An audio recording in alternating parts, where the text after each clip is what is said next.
Hello Bookworms, it's Jade from Bedtime Bookworm, and welcome back to my channel.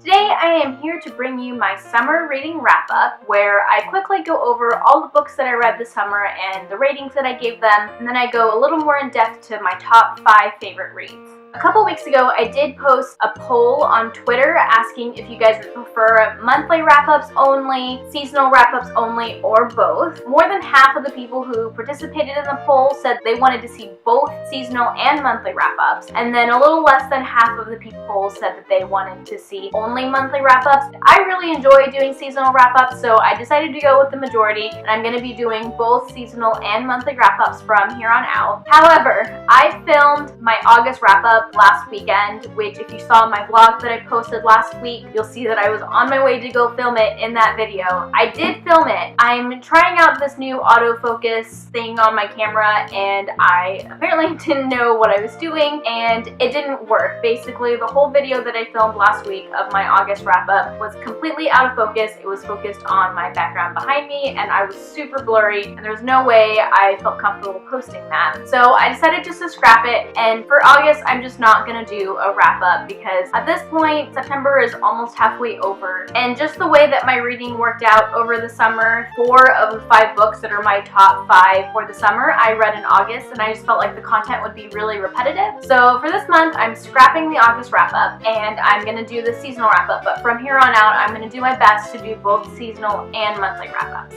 Okay, so that was a long intro, so let's just get into it. So I actually didn't finish any books in June. I started a lot of books in June, but didn't finish them. As you guys probably are already aware, June was a crazy month for me. I was moving at the end of May from California to Texas, and I had a wedding in June, so that's why I didn't finish any books in June. And then in July, I finished 4 books, and in August, I finished 6, which was really good for me. I usually read about 4 books a month, so I was really happy with finishing so many books in August. So that brings me to a total of 10 books that I read over the summer, and I also had 1 book that I DNF'd. I'm going to be going over these books in order from lowest rating to highest rating throughout my summer, ending with my top 5 favorite books of the summer. So at the very bottom of the list is the book that I DNF'd, and that book was Mask of Shadows by Linsey Miller. This is an ARC that I received through Edelweiss, so thank you to the publishers for allowing me to read this book early, but unfortunately I really didn't like it and I wasn't able to finish it. I got about 23% through the book before I decided that it wasn't for me, and I gave Mask of Shadows 1 star. I do rate books that I don't finish. I have a blog post where I kind of go in depth about my rating system, but I know I haven't done anything like that on my BookTube channel, so if you guys are interested in my rating system and why I rate books that I DNF, let me know down in the comments and I'll be sure to film that for you. So at the bottom of the list of the books that I actually did finish, I have Shadowrun, which is by AdriAnne Strickland, which I gave 3 out of 5 stars. Shadowrun was also an ARC that I received through NetGalley earlier this year. My next 3-star read was also an ARC that I received through NetGalley, and that is The List from Patricia Forde. My next 3-star read was Royal Bastards by Shvarts, and that was also an ARC that I received from NetGalley. As you can see, I don't often have a good track record with ARCs. They're kind of hit or miss for me. The next book on my list is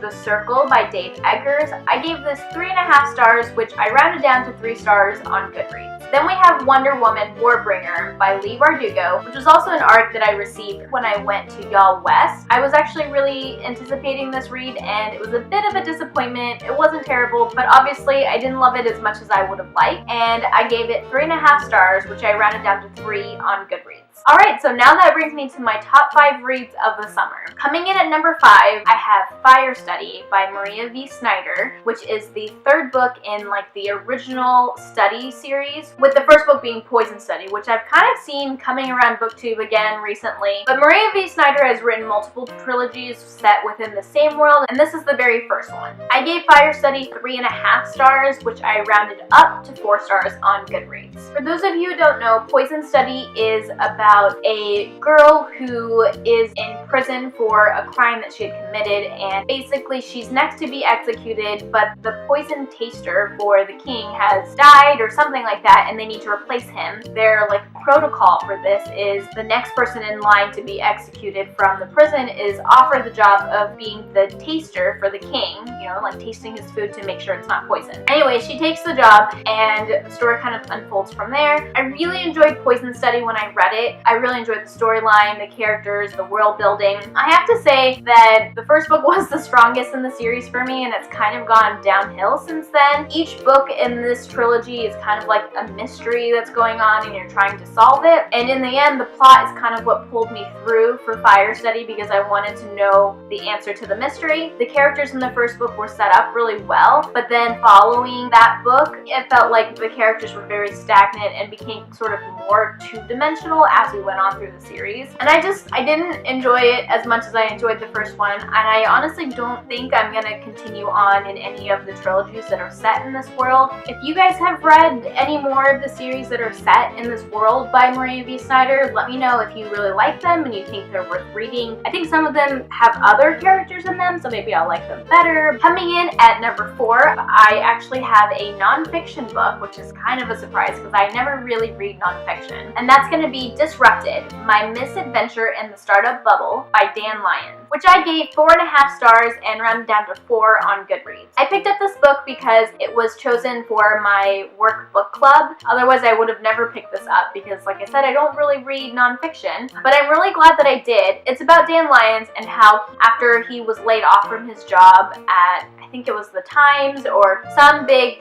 magazine newspaper that he worked for. He was like an editor. He went and found a job at a startup company. It's all about his experience there. It was just a really interesting look at the culture of startups and the way that money kind of functions in the startup world or the startup bubble, whatever you want to call it. I just found it really interesting, and it's also really funny. A lot of it was very satirical. He's one of the writers for that show Silicon Valley on HBO, which I've only seen the first season, but it's hilarious. It didn't let me down in the humor department. I was definitely laughing throughout the whole thing. But honestly, I was super surprised at how much I enjoyed this book and how much I learned from it. It was just a very interesting perspective on things that I at some point had thought were really cool, and then seeing them from his perspective, it's like, oh, well, maybe those things weren't as cool as I thought they were. If you work in the tech industry or you're at all interested in the culture of startups and kind of how they work, I definitely recommend checking out this book because it'll make you think about things maybe a little bit differently. I know it did for me, and if anything, it'll at least make you laugh about it. So my top 3 books, I really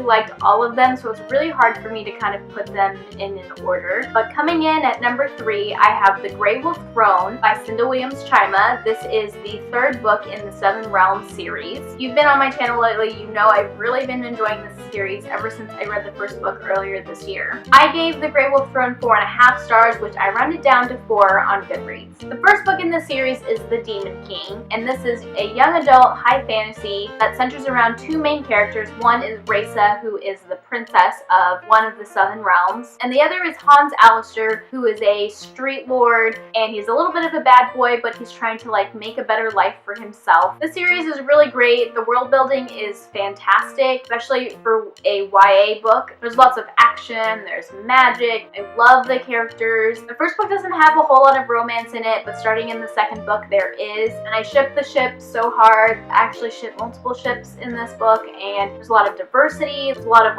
feminist aspects to it because Raisa's kingdom is actually a queendom. It's a matriarchy. I found this 3rd book to be a little on the slow side. It's very character focused. There's not as much action in this one as there were in the other 2 that I read. I remember when I read the second book, I was like, this book does not have second book syndrome. It was so good. I kind of feel like this 3rd book has second book syndrome where it was a little bit of a filler book, but I still really enjoyed it because I love these characters and there was a lot of character development, and I'm still really excited to read the 4th book, which is the conclusion to the series. And then coming in at number 2, I have The Last Magician by Lisa Maxwell. This was an arc that I received earlier this year when I attended Y'all West. And as you can tell from my earlier ratings of arcs in this video, I don't really have good luck with arcs often, so I was totally blown away when I found I really loved this one. I loved it so much. It was my favorite book that I read in July. I read it really quickly. I was on vacation at the time and I had taken it with me. The Last Magician is a little bit hard to explain. It's kind of like a fantasy, but it's set in the 1920s, so it has that historical aspect to it. And the way that magic works in this world is it's not really like magic, it's more like people who have different abilities, and there's a big range of different abilities. But the main character, her special ability is that she can control time. So there's time travel too, so it's like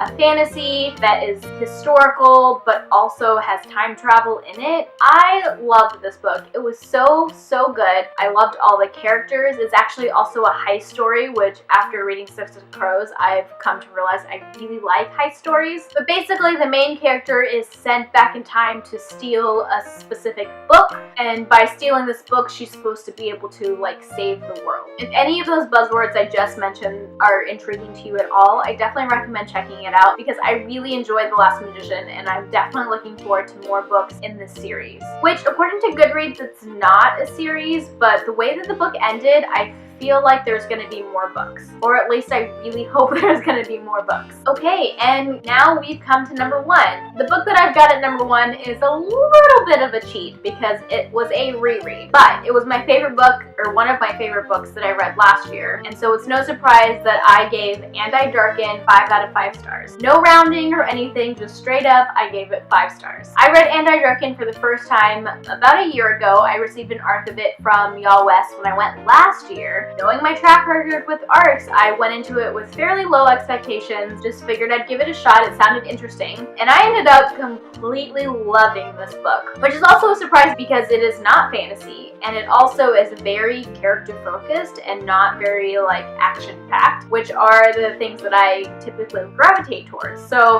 I was definitely surprised last year when I loved this book as much as I did, and on reread through audio, it was just as fantastic as the first time. So And I Darken is a alternate historical retelling about Vlad the Impaler, but if he was a girl. The main character's name is Lada, and it's about her and her little brother Radu, and also a friend that they make through the course of the book named Mahmed, who becomes the Sultan of somewhere. I'm totally blanking on the area. The Ottoman Empire, is that what it is? It's something like that. For one, this is a historical time period that I really haven't read that much about. So Lada is this really like fierce and brutal person, which at first felt a little over the top, but as you get to know her, I feel like you get to understand that aspect of her a lot better. Whereas Radu, her younger brother, is a lot more timid and shy. He's actually also gay. He has a really great political mind, and he's really good at like making political moves and kind of seeing what's going on in the Ottoman Empire. Like I mentioned, this book is really character focused, and the best part about the book are these characters. They're all so complex, like nothing is black and white. There are so many different shades of gray, and you really come to understand each of those 3 characters. But these characters and their relationships with each other are just like so complex, and that's what I love about this book, is just the complexity of the characters and their relationships. I can see that this book might be really slow for some people, but I would warn you that going into it, just keep in mind that it kind of takes place over about 20 years, so it has a really long time span that it covers, and also know that it's very character focused, and if that's not really your thing, maybe you won't enjoy this book. But even though that's not my thing, I loved it, and I was so surprised by that. I was rereading this because the next book in the series, which is called And I Rise, was released earlier this year. I meant to read that, you know, right when it came out, but I really wanted to reread And I Darken because I knew that you know, the characters were so complex. I wanted all that information to be really fresh in my mind. Okay, so that brings me to the end of my summer wrap-up. Those were all the books that I read this summer. If you've read any of these books and want to tell me what you thought of them, or if you would like a more in-depth review of any of these books, let me know down in the comments. If you like this video, be sure to give it a thumbs up and subscribe to my channel if you want to see more bookish content. I post bookish content 1 time a week. That's all I have for now, so until next time, bookworms, keep reading. Bye! And I really enjoyed listening to the audiobook. I think it's a really great audiobook. The narrator did an awesome job. And it even taught me a few things because I definitely was mispronouncing a few of the words in the book. Like Mahmed's name, I think I was saying it more like Mehmed instead of Mahmed. But probably the biggest one that had me laughing that I was mispronouncing is there's a specific type of soldier in the Ottoman Empire. And the word, the way it's written, it has a J in it. So I was saying Janissaries. And apparently the way you pronounce that word is Yanacharies. There's not a CH in it. So like I would have not known that that's the kind of sound I was supposed to make. And the J-Y sound, I just didn't know. But apparently the way that you say that word is Yanacharies. I hope I'm saying that right now. I finished this audiobook a couple weeks ago, so maybe I'm not remembering correctly. But that's one thing audiobooks are great for, is learning how to pronounce certain words, especially in like fantasy books, right?